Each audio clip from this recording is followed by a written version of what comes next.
Hey, what's going on, Geminites? It's your boy Gem Mint. We're here with a very special guest. This is a live interview with XM Studios' own Bryan Tan. Hey, man, how's it going? Hey guys, how's it going? Yes, thank you for inviting me to the show. It's such a pleasure. Oh, so pleasure's all mine. You're what's that? I think things are going great here. I'm taking a bit of a rest after the conventions, and yeah, that's Ben behind me. He just came in so he could wash the toilets. Yeah, that's what he does. That's my job. That's his job. Yeah, go wash the toilet now. Yeah, go. sure. Yes.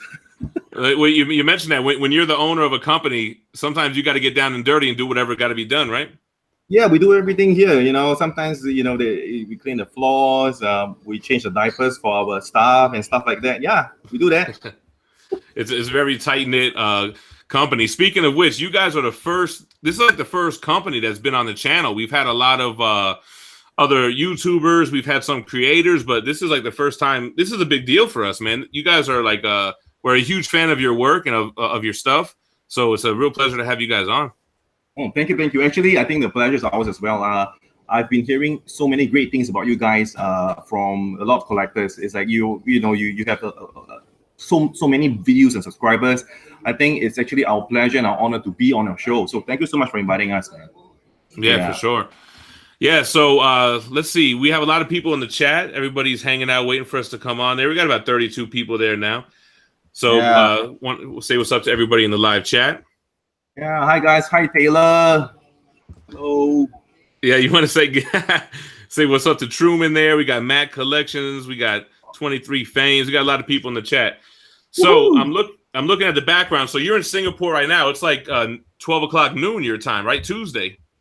It is noon our time. It's the time where we usually walk in the office. Yeah. So we kind of work late, sleep late, and we come to the office late.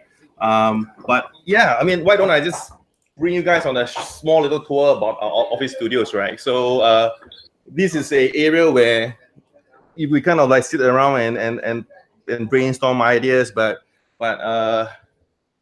we have the sculptor guys. They're all working. Say hi, guys. Woo! Hey. Yeah. And then we have some stowaways. I don't know who these people are. They just walked in. They're just trying to steal our Wi-Fi. And I think I could show you guys, hopefully, something that Sing is working on. Yeah, check it out. Hello, Sing. What's up, Sing? Yeah, he's just spraying stuff, something green and mean. Yes. Hi, how are you? All right. What's going on, man? Yeah, and you see Ben is making coffee for me now. Thank you, Ben. Man, it sounds like a tough job. You guys have a really strict, grueling environment that you have to work in. Yeah, it's like hell here, man. Everybody feels like we want to go home. We don't want to work here, man. You come in at noon. You got. So yeah. I love the case behind you too, man. That's a impressive case. I've seen it in Alex and Gio's channel, with the glass and everything, right? Yeah. It's customized so that it fits all the heavy statues. If you look at the amount of statues on the glass shelvings, they're all really heavy stuff. And that was just Paul. He just walked past us. What's up, Paul? Really cool. Yeah. So in case, so we have a very blended group of viewers on this channel, right? Because we do a lot of statue stuff, but we do a lot of collected editions, hardcovers. So for those that don't know, XM Studios is one of the premier companies in statues and collectibles from Singapore. And man, you guys, I feel like when you guys came out, you guys really changed the game. Like you pushed the boundaries on what the statues can be and the stories they could tell, man. You want to speak on that? Was that something that you sought out to do when you started? Well, yeah.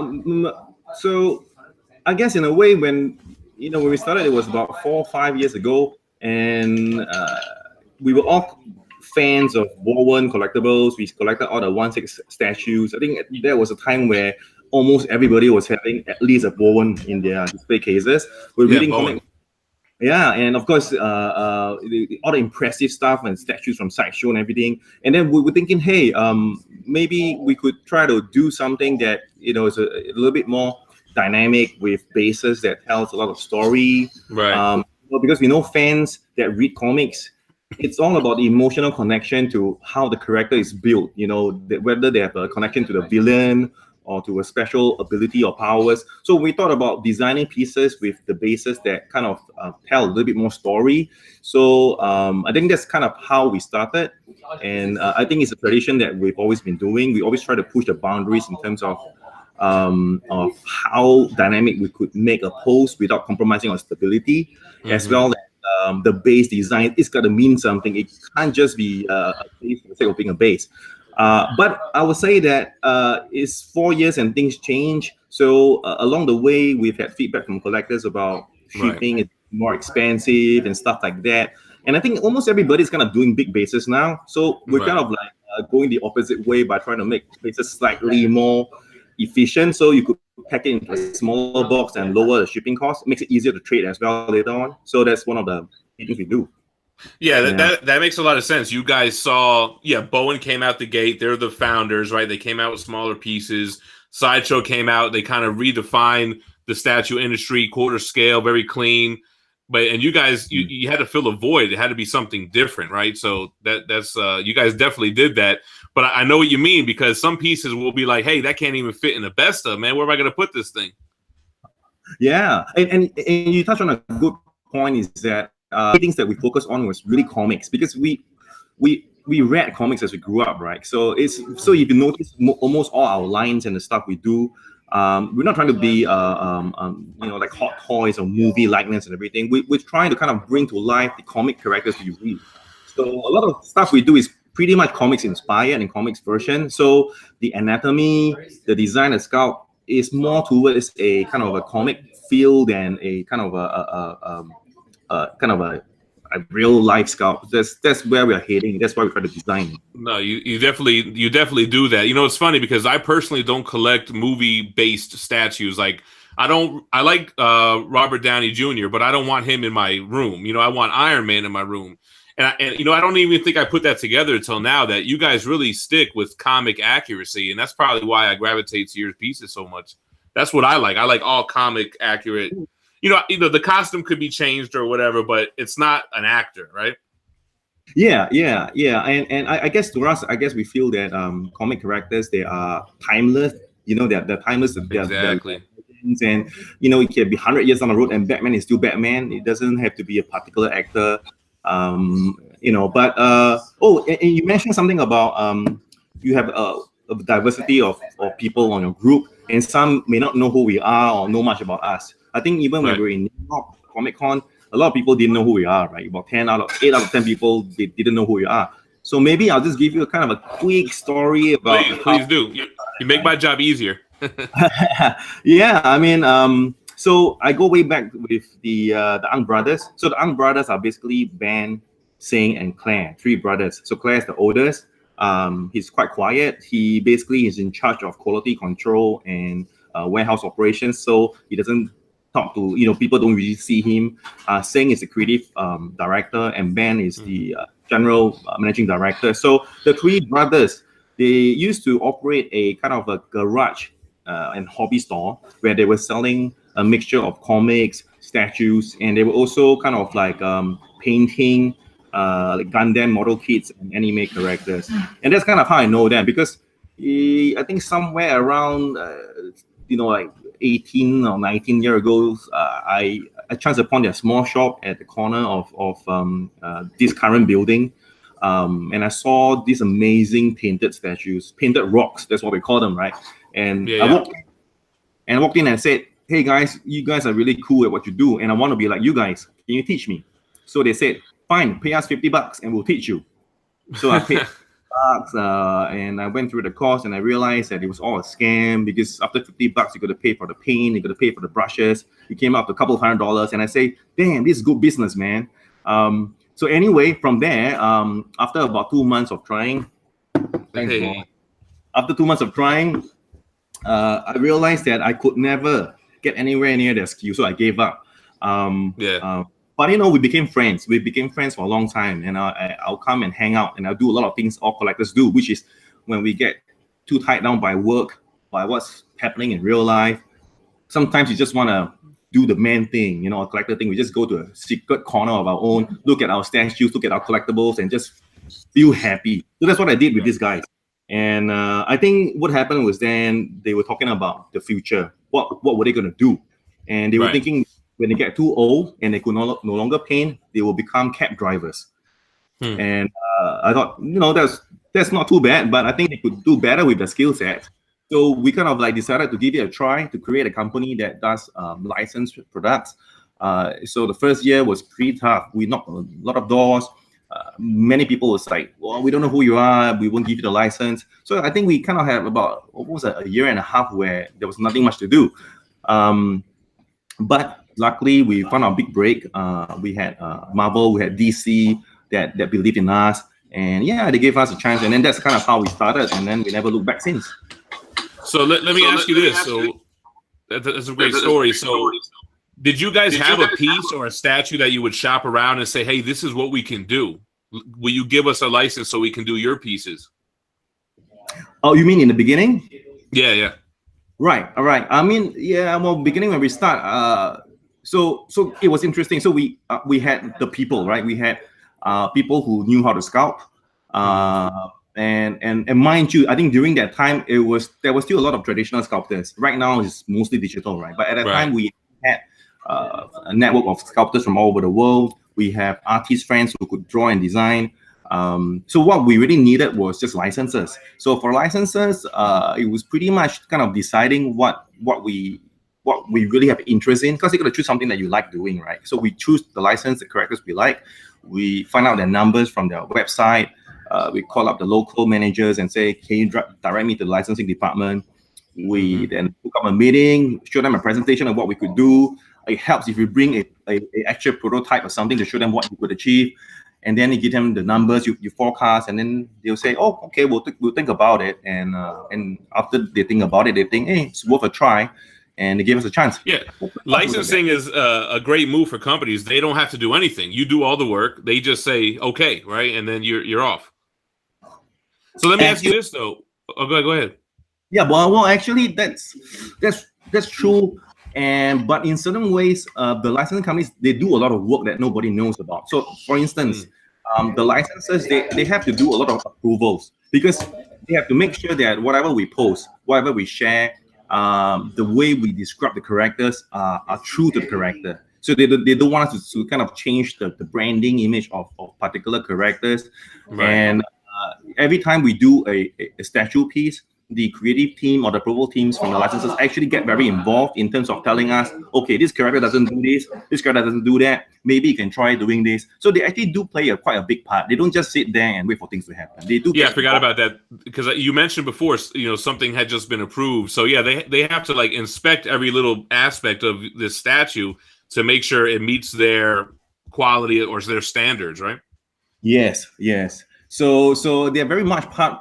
I'll say they're very much part of the development team cycle. So licenses do a lot of work actually. Yeah.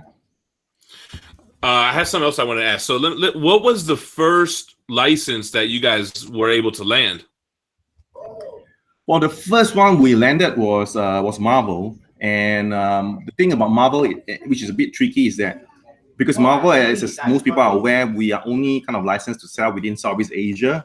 So traditionally or typically, we are very recommended or advised not to speak about Marvel on international trade shows like yours, because it kind of like changes the licensing area zones. So we'll try to avoid talking about Marvel if I can. But yeah, Marvel was the first one we got, and then after that it was DC, and then there was Transformers and Aliens and Predator. So oh man, so much stuff I want to talk about, because first of all, your Transformers pieces look incredible, and the Alien and Predator. But yeah, you mentioned earlier that some people might not know you guys, or that in New York Comic Con some people might not know, and the reason is because a lot of your stuff wasn't or isn't available to us in the United States. We only found out about you guys from like eBay and seeing people selling them from Singapore. Yeah. You want to join me? Take a chair and join me. Oh, Singh is kind of peeping at me from the corner, giving me the sexy look. Yeah. He heard you say the M word. He was like, "Hey, cut it."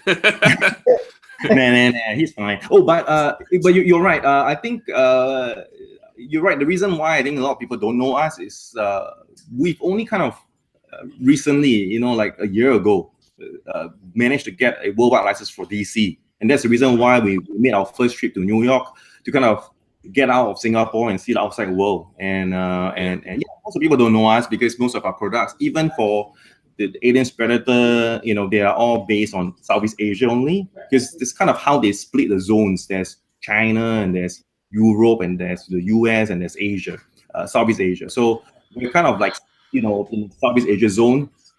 So that's the reason, I guess, when we go to other countries like Europe, people don't know who we are as well. But that's fine. Yeah, but that's kind of cool about you guys, because you're kind of like this, almost like this, the biggest underground company, right? Like you have to be a hardcore collector to really kind of know about you guys. But when you find out about you, it's a problem, because then we want to get everything that you've ever made, and that could get expensive for us. We are very underground. Yeah. In fact, Ben is under my table right now. No, but so let me ask. So DC, right? You have a worldwide DC license now. Did you have it before, where it was only you said Southeast Asia, and now it's worldwide, or was it always that you had worldwide DC? Oh no, we actually only had Southeast Asia. In fact, it started off a little bit challenging, to be honest, because when we wanted to work with DC, in fact, all the licenses were already taken up by other producers. The quarter scale, the games, the movies, the comics, they were already taken up by other producers. So in a sort of a way, they couldn't give us anything. So they kind of said, well, if you wanted to work on Batman, you could, but you have to come up with your own. You got to do something that no one else has done. So we decided, okay, fine, let's try something. And then with the great guys at HMO and Hive Studios, we worked very closely with these boys. So we got together, we brainstormed, we came up with a few ideas for what if Batman was kind of transported into a different alternate dimension. We could come up with a lot of cool designs for them. So initially, we had kind of 3 ideas for Batman. It was like either the Romance of the Three Kingdoms era, kind of a Chinese general war zone period. So then you have all these Chinese generals and the kind of costume setup. Then it was also a Spartan kind of design, kind of a Roman Spartan kind of era as well. And then we had Japanese samurai, and of course Cyber Tokyo and all that. And ultimately we decided that there seems to be more kind of fan affiliation with the Japanese stuff. And as well, that it allows us to do a little bit more creativity in terms of like technology and mixture, because you get that in the kind of Japanese where they have a nice blend of traditional and technology. So we decided to go with that. So yeah, and that's kind of how we started with the DC. And it was only after, I guess, about a year that after we announced the Batman Samurai, and it was well liked, and DC came back and say, okay, you guys did a pretty good job. So now you can go worldwide, and that's kind of how we got worldwide. And then they gave us the 1/6 scale, because not many people is doing it. So we're very thankful to Warner Brothers for giving us this chance. Yeah, no, they're opening up a huge door for you guys to become worldwide. So that's awesome, and you guys are definitely taking advantage of that. I've seen all the 1/6 scale DC pieces at New York Comic Con. I think you might even have some things that we could show for the very first time tonight. But before we do that, I don't want to lose the chat, because we have some good questions in the chat. So Whiplash Collectors has two questions for you. If he's in Singapore, where's the best place or shop that he can view XM Studios statues as well as buy them?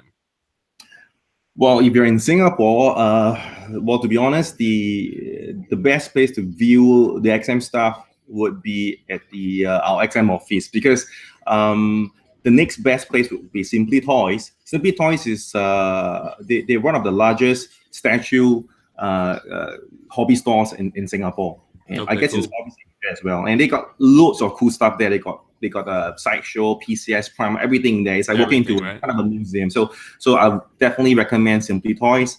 But if you just want to see XM stuff only, they don't display a lot of XM stuff. What I would suggest is you could just PM me. I'll be happy to bring you on an inside tour, bring you to the warehouse, bring you to our office, and meet the artists and sculptors. Wow, that's awesome. So that's actually the second part of their question is if you have, or is your office open for public viewing? If somebody was in Singapore and PM'd you, would you let them in the office and see? Yes. Put it this way, right? We, in order to try to avoid disruptions to the team working, we try to avoid having people just knocking on the door and coming in, because then they can never get things done. So we try to do it from a PM appointment system. So as long as I know in advance and I know what the people's schedules are, I'll be happy to have people walk in, and I'll be happy to sit them through, bring them for local food, have a bit of a local coffee and snacks, and then show them around. Yeah. Yeah, we're going to have to talk about food. So after the statue talk, we'll talk about food. But let me ask you this. I have a question for you. So in that case behind you, are those all prototypes or are those production pieces? Oh, so almost every piece in the XM office are what we call the master prototype, which means that these are typically not cast in the final cold cast porcelain material. So these are pretty much soft resin that are directly printed from 3D printers. So these are softer material which will kind of bend over time, or the, so it's not the final product, but it is the master one which we use to cast the master mold. So it's got historical value to us, emotional value to us. Sure. These are the pieces that after they're printed from the 3D printers, we still have a fair bit of work in terms of fine-tuning the details and saying, cuts everything apart and do the engineering. So yeah, everything you see here are all kind of one of a kind or two of a kind. Cool. Yeah, those are all the originals right there, and they have sentimental value too. That's cool, man. Well, yeah, sentimental value that reminds us of all the arguments and all the shouts and screams we have at each other. Yeah, I'm sure. And you're the outcast because they're the three brothers, and you're just a friend. Well, kind of, but I always try to think of myself as half brother, as the brother that was picked up from the streets. Yes. So your brother from another mother. Yes. Yeah. Yeah, we are too close already. I always bend down on him, he bend down on me. Yeah, that's a bit too close, my friend. Yes. Too much work. Yeah, so, hey Ben, let me ask you something. What is the piece that you came up with that was your idea that you guys ended up producing? We actually came out the Magneto on throne with saying in 5 minutes the design. Wow. Well, that's one of my favorite pieces. Like, and that's a no-brainer. Have him sitting on a sentinel hand. That's the throne. Let's do it. Yeah. Yeah. But let me say something, right? If you guys knew the original way and process this concept comes out, you guys probably wouldn't want to buy any of the stuff. Yes. Because why? It's pretty much, sometimes when we have ideas about a particular pose or concept, it could be any time that we are at home or we're in the toilet, and sometimes we're not even dressed, and suddenly Singh says, okay, I got this great idea for a character, and he starts to pose in his maybe underwear or something like that. And then after that, he gets a picture of him in that pose, and then he sends it to a group chat and say, how about this for someone? And then it takes us a while to adjust, because like him striking a pose as the mighty Thor, Wonder Woman, or even Wonder Woman. So you're saying the Magneto on throne was the concept art was really bent on the toilet, like. Yeah, probably. Yeah. I so if I leak these photos out, this is the end of us. It's the end of So I also saw when you guys did that life size, we actually used it for the promo for this the promotion that we used for this interview, the life size throne that you guys made. That was awesome. Was that also resin, or did you make that out of a different material? Fiberglass. Yeah, fiberglass. Yeah, you usually need the fiberglass, right? Because it's small and durable. You need so we'll talk offline on how I get one of those over here. Oh, well, actually, that piece wasn't done by us, right? It was done by a distributor in Thailand. And that's right. And I think recently he just created a classic Iron Man as well in that size, in a 1:1 scale size. Yeah. So we're happy to go and check it out. But he's a cool guy for us. So if you go to Thailand, you definitely need to check him out. There's a lot of statue collectors there. I think there's a cafe there, which is like 3 stories of all kinds of statues from bust. Is that place that I know Alex goes there, right? It's like this big gallery type of place. It is the place Alex go to, and the place where Alex thinks he's very welcome, but it's actually not. Yeah, that's the place. So actually, we have a really good question in the chat by AJ187. Since you guys have a DC license, are you able to do the Watchmen properties? DC Watchmen. Well, yeah, actually, I think we could have. We could try. The thing is, there are so many different sub license or franchise within DC that each of them has a different category.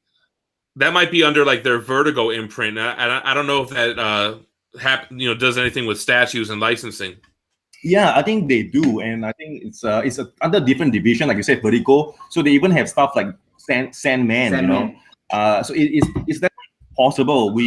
I guess we haven't really seen a lot of requests or demand for that. But if there's a lot of people liking that kind of stuff, we definitely give it a try.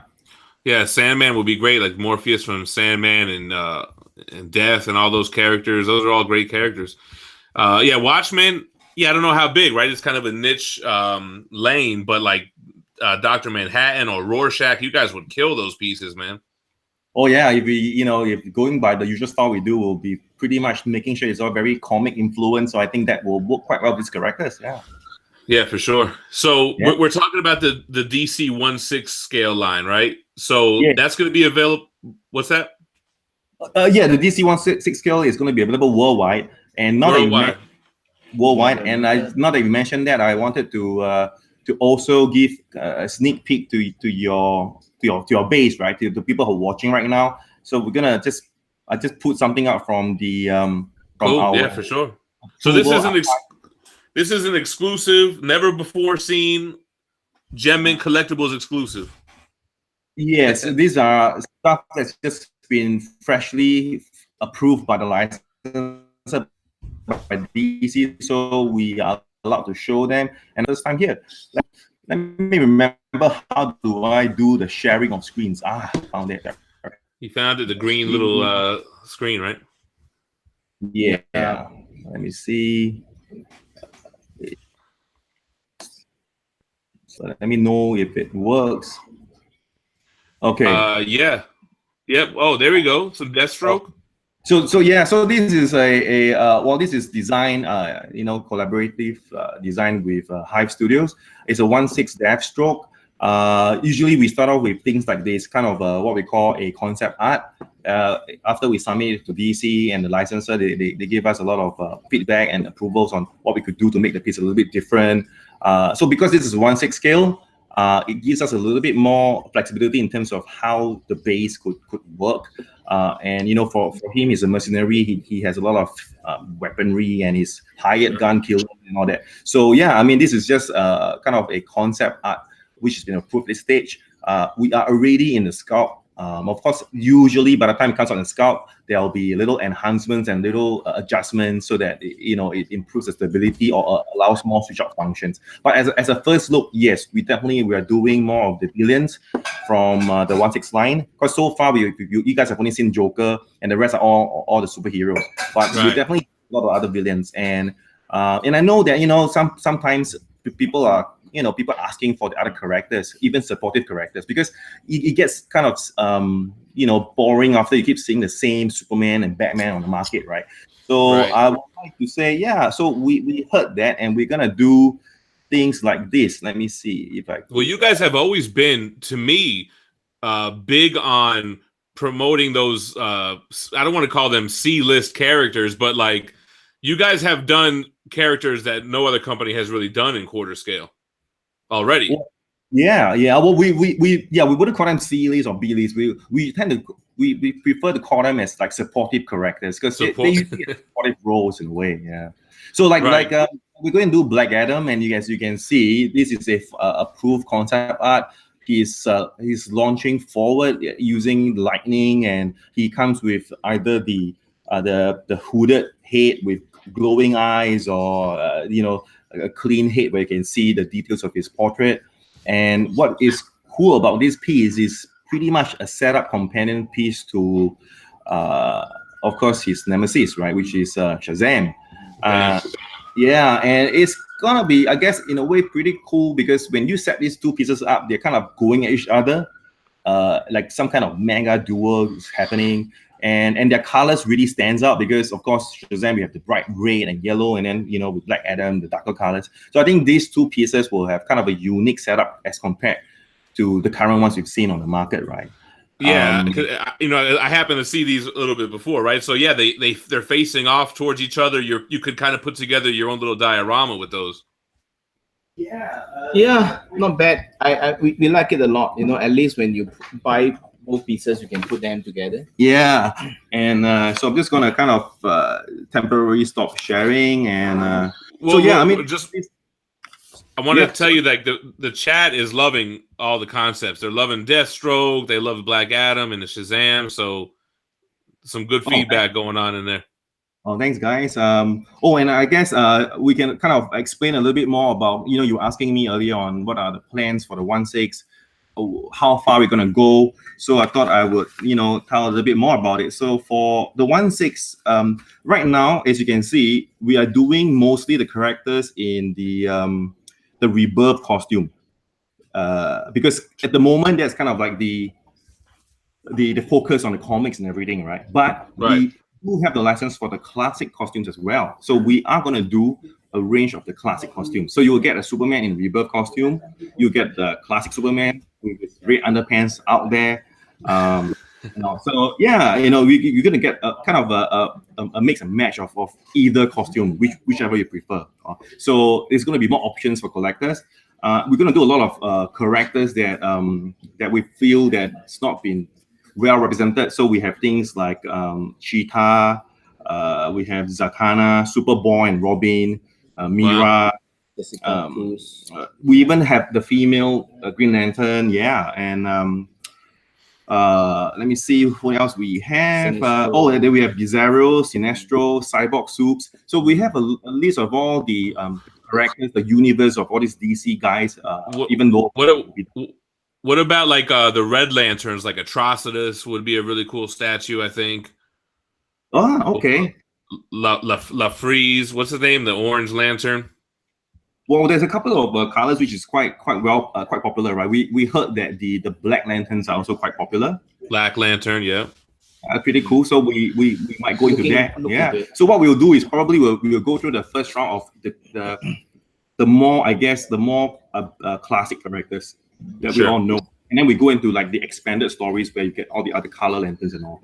So that's we had somebody in the chat ask, what about Batman Who Laughs? Oh, I saw a little face there.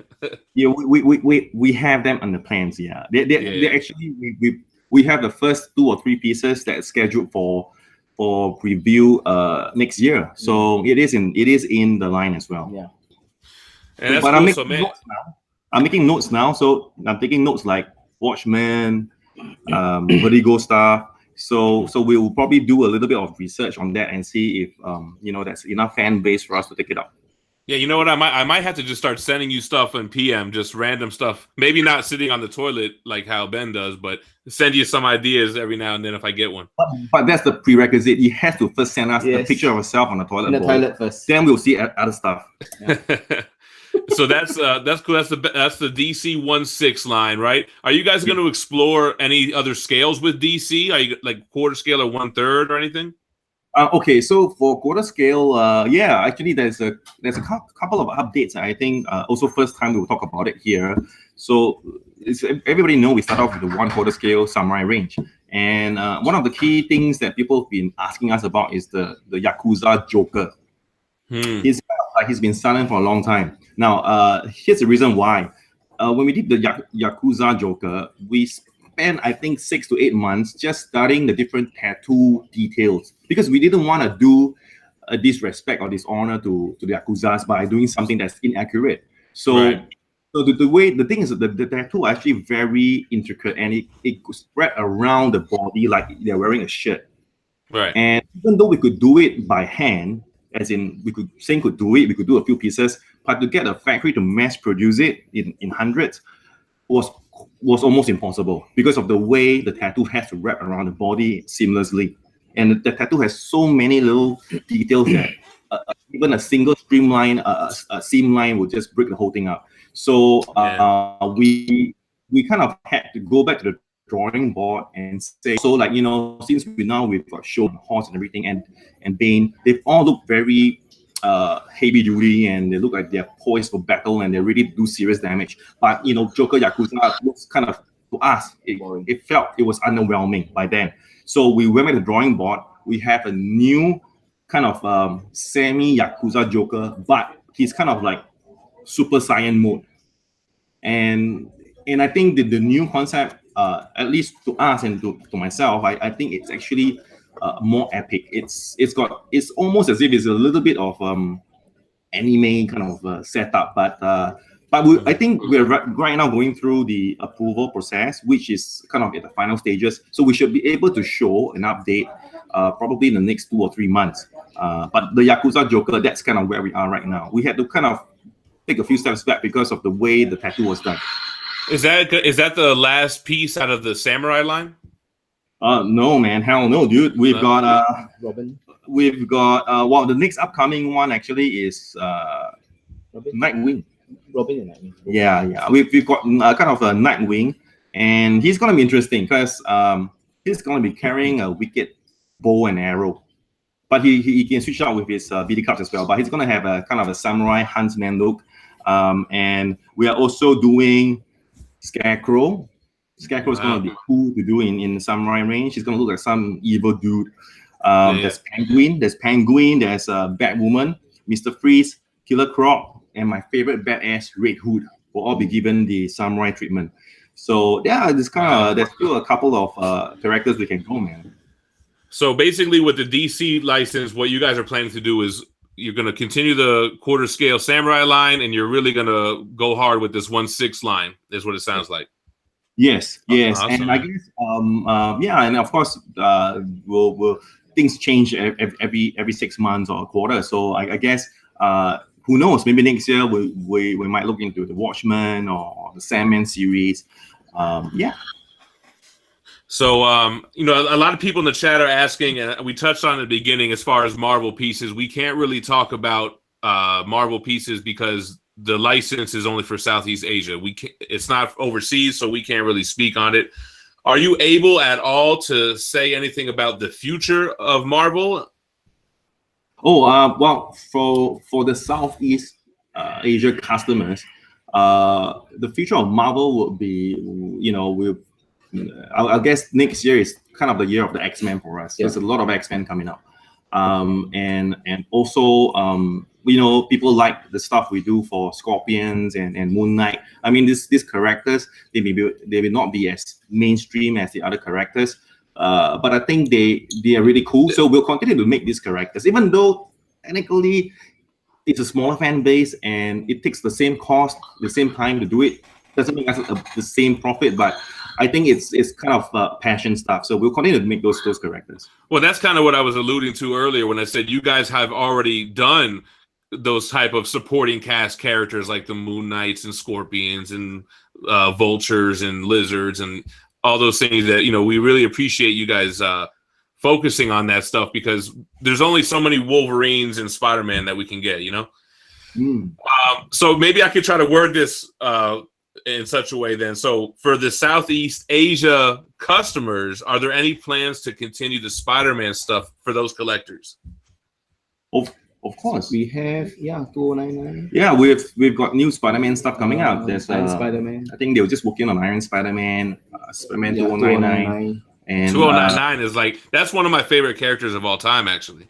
Yeah, and K Bros is a super great guy. K Bros is one of the best guys you can work with, right? And they're working on a Green Goblin.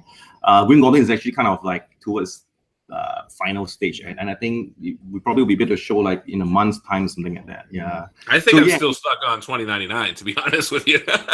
Oh yeah, 2099. Yes, we'll definitely get working on that as well. In fact, just now, I don't know, before the chat started, I gave you a quick preview tour, and Philip is actually working on 2099 right now as we speak. Yeah, if you want to swing the camera over that way, that would be cool. Yeah, probably not now, but yeah. Wow, so that's awesome. So I'm glad that you were able to at least share that.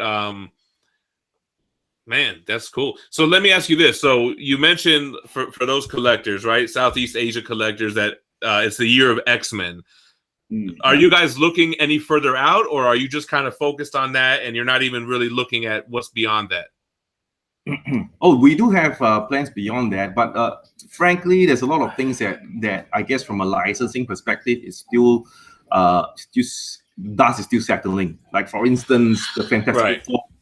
Fantastic Four is still kind of out of bounds at the moment, so we can't do Super Surfer or Galactus.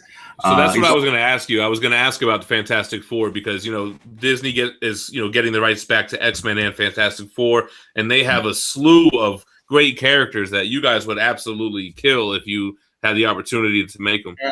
We are itching on working on Silver Surfer and Doctor Doom, right? But I think as you know, that's how business and deals go, right? They probably need some time to kind of let the dust settle and work out how they do their licensing and stuff. So Right. at the moment, it is still out of zone, so we can't work on those franchises yet. But believe me, man, we are ready. Yeah, I mean, I know you guys are ready, right? You're just give us the word and we're on it. Hey, so somebody in the chat has a really good question. Isaiah Lincoln saying, "Ask about Taskmaster. Is that something that you have on the list?" No, look at Ben. You don't like Taskmaster? we have too many supportive characters to do. Taskmaster sounds like a character from a porn show. Yeah, he's a martial expert. Yeah. He's a fan favorite. I mean, he's got the skull face, the shield. He can mimic anyone's powers. He's kind of like Deathstroke in a way, right? I guess in a way, like a merc, right? A mercenary. And it would be hard to show his powers because his powers are mimicking other people's powers. So, You know what? Taskmaster we have this incredible thick encyclopedia of all the characters in the Marvel universe, and there are like literally hundreds we've yet to tap, right? Yeah, for sure. There's even there's a guy. His name is Brandon. He's a really cool guy I met in New York, and he keeps telling me to make Stiltman. Right. So no, we don't need Stiltman. I don't know. I'm beginning to get swayed by him because he's always sending things about Stiltman, and yeah, I don't know. Maybe we should build a one-to-one skill Galactus first. Right? So, and I was gonna say, yeah, Power Girl's another one that you guys could explore. But you mentioned 1-1, so I was really into the life-size bus for a minute there. Have you guys ever thought about doing life-size bus? We have. The thing is, the life-size bust is that Sideshow is doing a great job with the current bust, which is comics kind of based, and for us we try to avoid doing things that is already out there on the market because there's if there's too many of the same stuff out there, then pretty much it's not healthy for everybody, right? And so the movie stuff, I think there's this new company, Queen Studios. They use silicone, and their stuff is out of the world. So they do a great job for the movie stuff. So I think at the moment we don't have plans to make a one-to-one scale bust. We do have it in a quarter scale because no one's done it yet. Right. And your Venom by the Chicharik Brothers is one of the best Venom sculpts of all time, man. People love that piece. Yeah, it's definitely one of the best Venom sculpts we've ever seen as well for ourselves, and I think it's I think we'd be happy to say that they're helping us work on the full size one now, one quarter scale. Yeah, I've heard that and something similar to that. They're great, man. So I talked to them on Instagram too, and their Hulkbuster piece, they're crazy, and you guys are crazy for actually producing that thing. Is monstrous, man. Yeah, maybe we should change the name to XM Asylum or something like that. All crazy dude. But no, definitely, we appreciate that as collectors. You guys are always pushing the boundaries and doing stuff that has never been done, and the Sentinel diorama. But after me having the Hulkbuster piece, I don't know if I could do that Sentinel diorama, man. That thing is just so big. Yeah, well, it's coming out for PO soon, and we've got all the studio shot images, and there's a few shots where it's taken in the dark with the lights on, and I think those are pretty awesome, man. But in terms of dioramas, one recent one that we had the honor of working with was David Finch's Batman Sanity set, right? Yeah, I was just gonna bring it up. That was so well received in New York Comic Con. I had a friend with me that doesn't own statues, and he bought it just because he loved it so much. Wow, that's a big honor for us, man. But yeah, I mean, it's look, these pieces are large and they're very unconventional. We don't expect them to be kind of a mass produce collectible products. In fact, it's a very specialized one. We call it kind of like showcase pieces, things that you probably just want to have one of a kind, and then that's it in a way. But I would say that this is we are committed to at least produce the Trinity. So the first you've seen is the Batman. There will be a similar kind of concept, but for Superman and Wonder Woman as well. Wow. And I think a lot of people didn't know that, for example, Sanity, we did the 2 color schemes, right? The full color and what we call the smoke color, the nightmare color version. Actually, in terms of the original concept with David Finch, it was meant to be smoke, and the villains are all kind of in their minds. They're not really there. So the thing with Batman, he's all about shadow and smoke, hiding in the shadow. So his villains are going to be kind of rendered in smoke. For Superman, his villains will be in kind of like crystals, ice crystals. And then for Wonder Woman, they will be in sand and stone, which is kind of like from the Paradise Island where she comes from. So they are going to look kind of like a Trinity set that contains the character with all the other key villains they face in their lifetime, kind of way. So I think that's awesome. So do you plan on working with any other comic book creators for those dioramas like you did with David Finch? Dioramas, yes. We are. Well, the thing about dioramas is that they are not usually their ES is pretty low because it's, first of all, they are expensive to create. And one thing to explain why they're expensive to create is because when the numbers are not that high, when we don't reach over 1,000, pretty much the factories charges you a lot because it takes them a lot of cost for them to just manpower to create a smaller quantity sizes. So in order to compensate for their time, they raise the cost per piece. So this is why this piece is more. But it's also the reason why that these pieces are special because they are unique and there's not going to be a lot of them around. But in terms of other artists, we have a couple of artists we're actually talking to at the moment. I think one special mention will be Frank Cho. I met him twice at the New York Comic Con and at NCM, and we went for lunch. We had a lot of great talks. He's a really funny guy, and we are going to do something with him, right? We're just working out the details, but it will be based on his characters, his own IP and his creation. Recently, he had a Kickstarter and did very well. So that Batman Sanity, when do you guys have an expected release for that piece? Next year. It will definitely be released in 2019 next year. Probably quarter 3, quarter 4. Yeah. Most likely quarter 4. Q3, Yeah, most likely quarter 4. Yeah. Maybe in So no year. if you ever made a Spider-Man diorama, I'll fly to Singapore to pick it up. Just so you know. Okay, this is recorded, right? Okay. Yes. No, but not for nothing. So you guys came to New York. This was your first time being in New York City, first time at New York Comic Con. You guys enjoyed it. I met you guys out there. You guys had a good time, right? Yeah, I'm almost guilty to say it, that we enjoy it more than any other cons we've been to. But mainly they're kind of, I think, 3 reasons, right? There's the bagels, the pizzas, and the steaks. But another thing is that the convention itself is what we call the most mature and most developed pop culture event that we've ever been to. But of course, we haven't been to San Diego. But for us, New York Comic Con was an eye opener for us.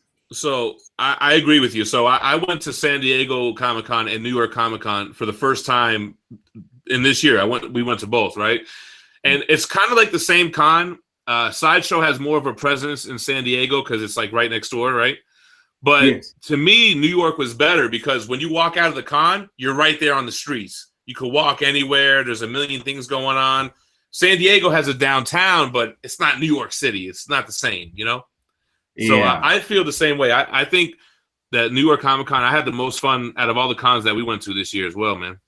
Oh, yeah, but it's on our checklist to do a bucket list that before we grow and die, we want to at least visit San Diego Comic Con once. Yeah. So you guys were able to get a booth in New York. That's really cool. I hear that it's very hard to get one in San Diego, that there's a long waiting list. Oh yeah, I hear it's almost impossible. Like in fact, even right now, you can't even get a hotel to stay in. So it's scary for us actually. Yeah, that's why it's at the moment it's just a dream, right? But one can dream. hopefully we'll be able to attend it, or at least go as a collector, and, and enjoy the whole scene.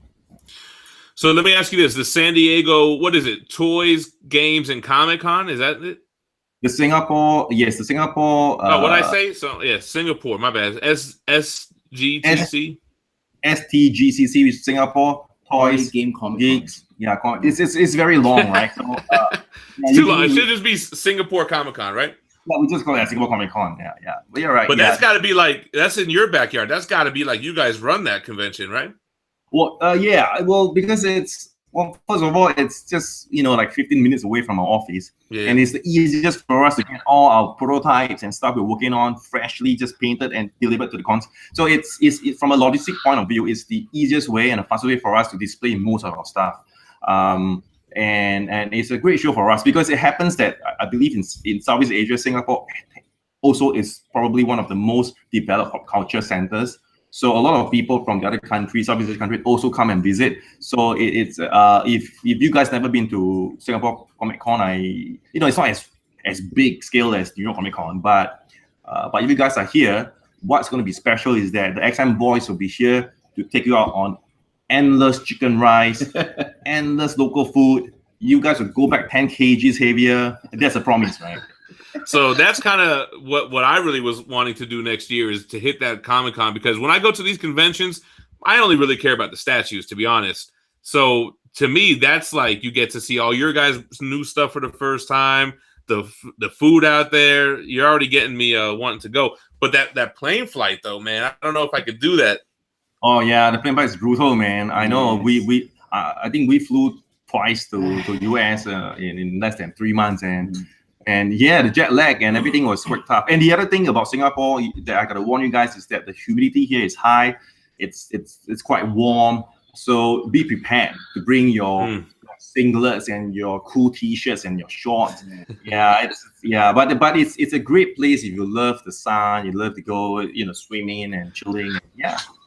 All right, so I got a lot of people in the chat asking me if you guys have any plans for any anime licenses, like One Punch Man or Berserk or One Piece or any of these animes. Yeah, animes is one of the most frequently requested licenses to do, right? I guess to be honest, we actually had a fair chance. We were in Tokyo Comic Con last year, and as some people might be aware, we worked with Good Smile on the Batman Ninja, and Good Smile has a lot of the anime licenses, which they offered that to partner with us. Well, the thing with anime license is that we tried. So we do have one, which is the One Punch Man license, which a lot of people actually didn't know about because in kind of a way, it was a new license for us, and there was a lot of new things to learn when you work with the Japanese licenses, because they could be they're very precise in terms of Japanese. The attention to detail is different as well, and they have difference between comics and anime. For example, manga and anime. And if you follow the anime license, then it has to be kind of almost exactly like what you see in the cartoons. You can't deviate at all. So you guys don't really have as much creativity when you deal with those pieces. Yeah, and there's a lot of in terms of expectations and inputs from the licensor. So we didn't. Well, in a way, we did try. So we do have a One Punch Man coming up. In fact, I just saw the painted stuff in the office. It's been going through a few rounds of approval. That's why we still can't share it yet. But I think that the final approval should be done by the end of December, and we are scheduling to kind of show and get it on PO maybe next February. So yeah, that's the first kind. And also, I mean, there's a lot of this. The other thing that we are kind of, to be honest, a bit afraid to step into anime is that there's great companies out there. There's Sume, there's Prime Ones, and on top of that, there are all the unlicensed stuff that you see from the China, custom makers, and it's crazy good the way they do certain things. You see the pictures. I mean, I have never bought one, so I wouldn't know the final quality. But from the pictures, they look incredibly awesome. Well, they don't have to go through creative restrictions. They can do anything they want. So in terms of doing that, it feels like we will be at a very huge disadvantage if we took on an anime license now. because you're going up against a whole new slew of competitors that you're not even dealing with now. yeah, there's like well, first for figures, they're doing quite cool stuff, and then you've got the Prime one, which is incredible. You've got Sume which is like one of the leaders, and then you got all this unlicensed stuff. So it's it's getting a bit crowded, and that's why we kind of didn't jump into it. Yeah. So what about, they were also asking me about Gundam, if that's something that you guys were interested in. We started with Gundam. Yeah, well, we are. I think Ben's painted more Gundams in his whole life than it actually count. But the thing about Gundam is that it's also a very specialized license, and I think in a way, it's very much tied to I believe Bandai. So kind of Bandai has kind of okay. The full rights to it in a way. So I don't think it's possible for a lot of companies to be able to get that. Probably if you're a Japanese-based company, you'll have a higher chance because that's kind of how it works, right? Yeah. Gotcha. That makes sense. All right, so we talked about, and you guys kind of have your lane. You have this DC license. You have a bunch of different scales you're working with. So that's kind of, to me, it sounds like what one of your major focuses will be. What about like the Transformer stuff? Because you've shown now Optimus Prime, Megatron, and Starscream, which are crazy incredible. I love them. What's going on? What's going on with the Transformer stuff? Do you have other pieces that down the line, or? Yeah. Actually, very nearing completion is the Bumblebee, which is the G1 version with like the Volkswagen thing. There was a kind of a huge delay on that because of I think it was about rights, because the vehicle mode is a Volkswagen kind of an old Beetle, right? And I think issue with whether the Volkswagen guys would have issues with that. So we went through a few rounds before it was finally approved. So we will be able to show that really soon as well. And there's Grimlock. We're also working on Soundwave.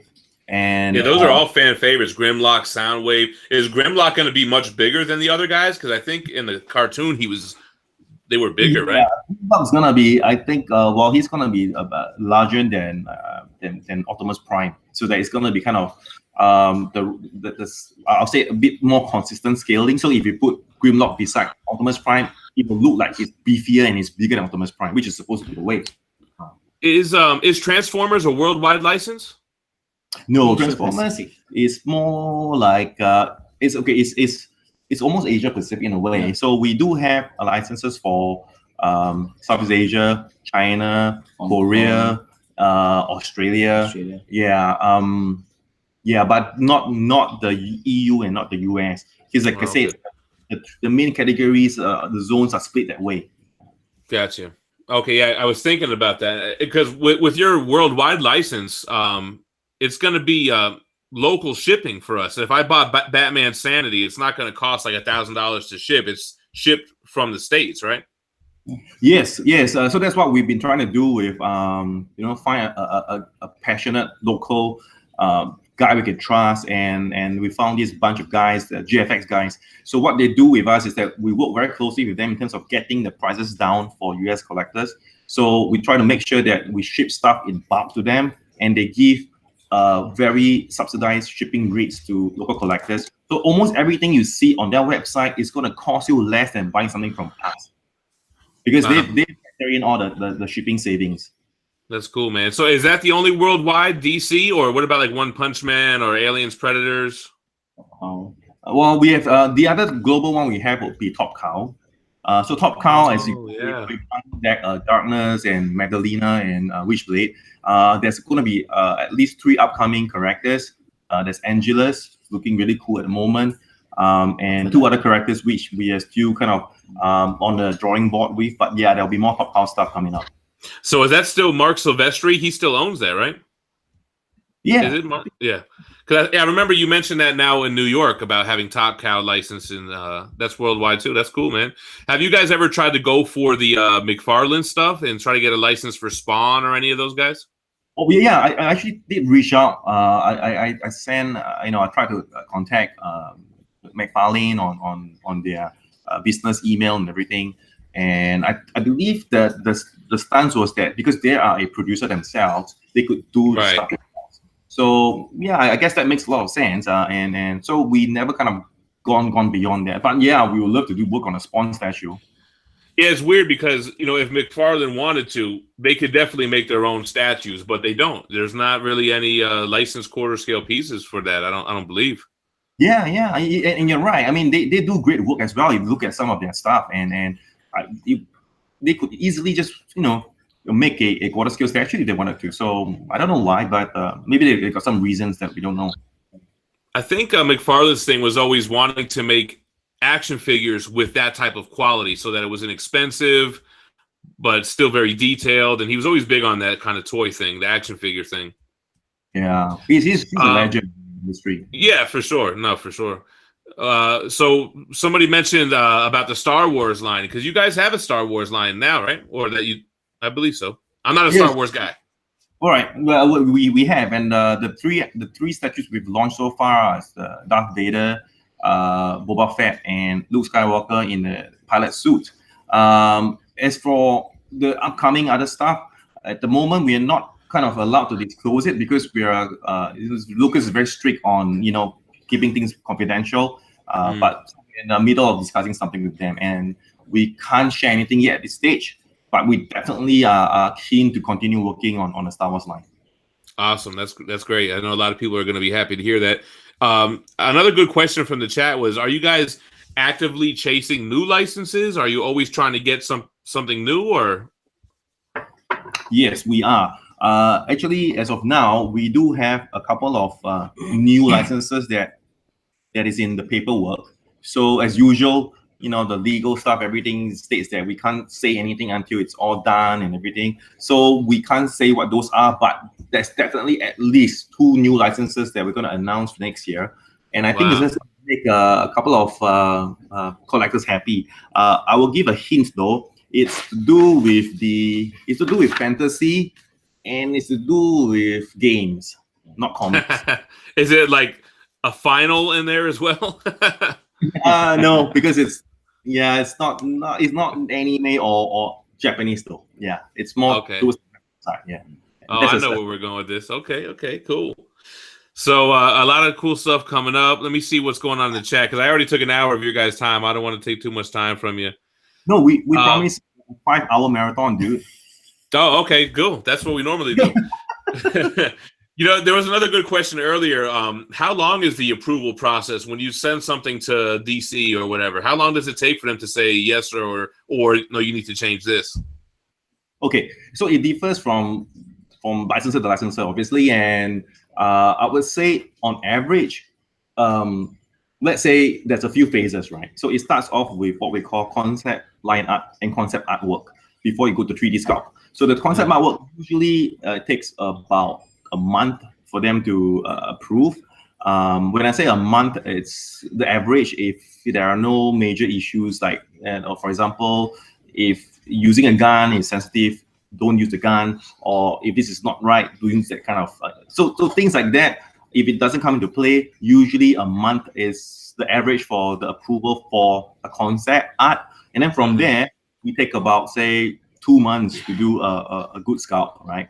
And then from there, usually for sculpt stage, because things get more detailed and there's a lot more angles to look at, there are usually more reviews and more feedback from the licensor, and that could take anything from 3 to 4 months in between. Probably 10 or 15 times of reviews and changes before it all gets approved. So that's about 4 months, 5 months.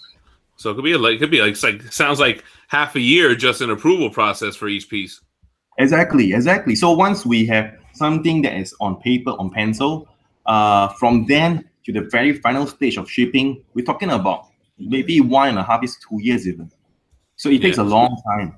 Yeah. Well, I think even as collectors, we're kind of used to the waiting game too. So it's nice to know that you guys have to wait as well. We wait a lot, man. Yeah. And while we wait, we play some Street Fighter and stuff like that. So it's okay. So, that's funny that you mentioned Street Fighter. So I'm a big Street Fighter fan and Mortal Kombat fan. Are those licenses that you guys are looking to pursue, or? Oh, wait. When you talk about Street Fighter, I had to do something that I've always wanted to do on live TV, right? Which is to Shoryuken ban. Shoryuken. Right. So, the Street Fighter, right? Yeah. Well, Street Fighter, okay, to be honest, my first piece I collected was no, my second piece I collected. My first piece I collected was Sideshow, was my Spider-Man versus Hulk, this incredible piece. And then my second piece was actually most of my collection is PCS stuff. I have a lot of Street Fighter things, and I remember always showing off my PCS stuff to Ben. And then he would challenge me to a Street Fighter game. Actually, the very first piece he had is a hentai piece from us. Yeah. Yeah. How's the hentai line coming along? This is supposed to be a family-friendly channel, dude. Yes, but yes, it's not a friendly channel, no. so the we'll have a underground video chat about hentai stuff, but for the Street Fighter line, I think there was PCS doing it, and you know, I know Jerry as a friend as well. In fact, I believe I helped him with one of his first websites set up before I was even with XN. So we kind of go way back, and we're still in regular touch right now, even though he's left PCS. But sometimes, you know, when he's doing great work with Street Fighter, and then there's a lot of other companies doing it. I think local company Kinetic Cats is doing it as well. Again, once we know there's a fair amount of good quality products out there, we try to avoid stepping in because you know, there's so many things out there to do. So there's no real reason why we want to make the same stuff. So, no, that makes a lot of sense. Yeah, PCS, you got, I think Eric Sosa's Prototypes has it, Connecticut's. So it's a lot of competition in that lane. The Mortal Kombat, though, that I saw, I think when you were on Rad Titan, that you guys are not really into the Mortal Kombat stuff, huh? Yeah, I think the people wear too much clothes. Yeah. No, I mean, no, we actually, I think Mortal Kombat. Yeah, I might be wrong, but in the local arcade scene, it wasn't as popular as you know what's more popular in Asia is actually King of Fighters from SNK. So it's a lot more popular. That's what I was going to ask. Maybe it wasn't popular over there. I mean, when I was a kid growing up in the 90s, Mortal Kombat was the most popular arcade fighter because of the blood and the fatalities and the supernatural moves. So I think maybe it's a regional thing, right? Well, it's exactly the same reason why my favorite game will be Dead or Alive. It's all about the gore and the violence. Yeah. Cool. I'm just trying to take a look at the Child of the Atom says nobody is making Mortal Kombat. I mean, PCS was making them, but yeah, I know they're going through a lot of organizational things or whatever. Yeah, but I think at the factory, I saw one of their pieces. I think Goro it was, and man, it looks awesome. It looks huge, man. I had that on pre-order, but I decided to kind of focus the collection a little bit more and just, you know, focus on a couple of different lines. But yeah, I think I was talking with Sang, and he says he goes to the factory, he sees everything before anyone sees it. He sees all the stuff they're working on. Cool, man. Yeah, I mean, Mortal Kombat. Because most of our customer base is in Southeast Asia. From a commercial, it probably wouldn't work out as well for us as we intend, unless we have a strong presence in the US or I think maybe in Europe. It might make sense. In fact, I think First From Figures tried to make some. No, that was Taken. They did Taken instead. Yeah. But you're right. But I saw some of the Mortal Kombat stuff from PCS, and yeah, they're really cool so far. Yeah. The Goro is crazy. So we got a lot of questions in the chat here. So Ed Dude's asking if you guys have any more throne pieces in the works. Oh, yes. Yeah, we have. We try to stay away from thrones. You know, it's you know, it's sometimes too much of a thing can become bad. It's overkill, right? There's certain stuff that just needs to be on throne, right? So we have, and again, until they're kind of like approved, or we can't talk about it because that's fine. Yeah, but you definitely say, you know, it's not approved, and then we disappoint people. But the bottom line is you definitely still explore that, and you have some things that you may do. So that's cool to know. A lot of different character names are getting thrown out at me. Deadpool, Mr. Sinister. I'm seeing Silk from Spider-Man. So, you know, you don't have to say anything, but no, they're throwing those names out. So sorry, guys. I want to make sure that, you know, we follow the Marvel rules, so we won't talk too much about Marvel. So what we can talk, you want about Top Cow or DC? Yeah. So on my head, and you know, and I just do that. you know, when you ask me, you know. Yeah, like if you ask for Deadpool, then it's like, You know. All right, so let me ask you this, and then we're gonna wrap this up shortly here. So, can you guys say what is your release schedule looking like for the next couple of months? Release schedule. Yes, I mean, a couple of guys been actually posting and asking in on Facebook and forums as well. And so you know the girl I was introducing you, Alexa, she was sitting beside me this morning. So actually, Yes. she's helping me compile all the latest pre-order and shipping dates. So we're trying to do kind of a more have more visibility to collectors. So at least like 4 to 5 items ahead. And also the shipping dates. So we would probably do a quick announcement or post on our Facebook and our PO shipping date, an updated one of all the next upcoming shipping things.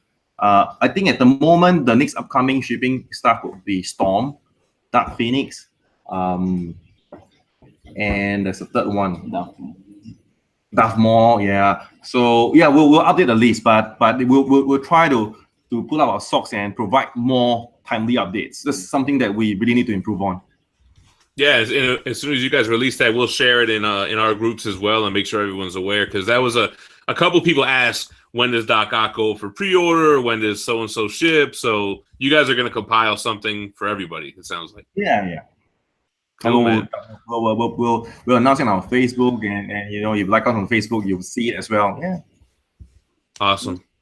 So I guess that's about it. Is there anything else that you wanted to touch on that we didn't speak about yet?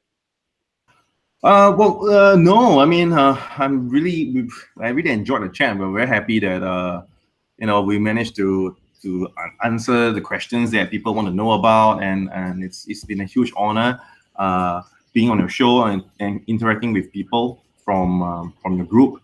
So you know, don't wait too long to invite us back again, okay? Yeah, for sure. Hey, and if you guys ever want to unveil some exclusive stuff, feel free to invite yourself on, and we'd be happy to have you. So the next time Ben wants to go to the toilet, we'll have a live show then. All right, guys. So let's wrap it up. You guys got to get back to work. I got to get to sleep. It was definitely fun having you guys on. We'll talk again for sure. And you know, thanks everybody for watching, man. You guys have a good night. Yeah, good night. Bye. Bye-bye.